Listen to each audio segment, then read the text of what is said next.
Higit 50 ambulansya at halos 3,000 ektaryang lupaing pangsakahan ang pinamahagi ni Pangulong Bongbong Marcos sa Iloilo ngayong araw.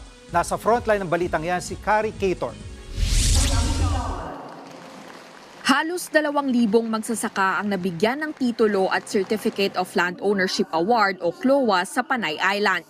Pinangunahan ni Pangulong Bongbong Marcos at Agrarian Reform Secretary Conrado Estrella III ang awarding ng halos 2,700 na ektaryang lupain sa mga benepisyaryo sa Aklan, Antique, Capiz at Iloilo. Laking ginhawa raw ito para sa 75 anyos na magsasakang si Mang Dioscoro na higit 2 dekadang naghintay bago nagkaroon ng sariling titulo. Balik-balik kami sa DAR para mabigyan kami ng ganitong karapatan. Kasi kang 2,000 pa binigay sa amin yung CLOA eh. Masaya kami dahil nasa amin na yung namin yung titulo. Bukod sa karapatan sa sariling lupain, hindi na rin daw kailangang magbayad ng utang o buwis ng mga magsasaka. Kabilang na riyan ang amortisasyon at estate tax alinsunod sa New Agrarian Emancipation Law nitong 2023. Ang mas mahalaga dito ay ang pagbabago sa buhay ng halos 2,000 magsasakang nagtatanim ng pag-asa sa lupa na ngayon ay pag-aari na ninyo. Yung pong pag inaalala ninyong amortisasyon na palaki ng palaki, ang utang, hindi nyo naman na isasaka ang inyong lupa.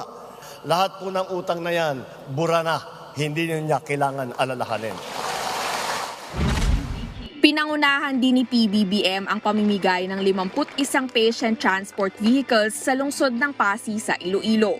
Nakatanggap ng tigi-isang ambulansya ang ilang lungsod at bayan sa Aklan, Antique, Guimaras, Iloilo at Negros Occidental. Higit 400 ambulansya na raw ang naipamahagi ng gobyerno sa local governments sa labas ng Metro Manila simula Hunyo 2022. These vehicles will ensure that help will arrive without delay. Whether it is transporting patients from flooded areas during a storm, delivering medical supplies, at the end of the day, true public service is not just about showing up. It's about getting there on time, every time. Nagbabalita mula sa Frontline, Kari Cator, News 5. Mga kapatid, Jiggy Manikad po, iba na ang may alam at may pakialam sa panahon ngayon. Para sa konkreto, kumpleto at komprehensibong balitaan sa Frontline, mag-follow at mag-subscribe sa social media pages ng News 5.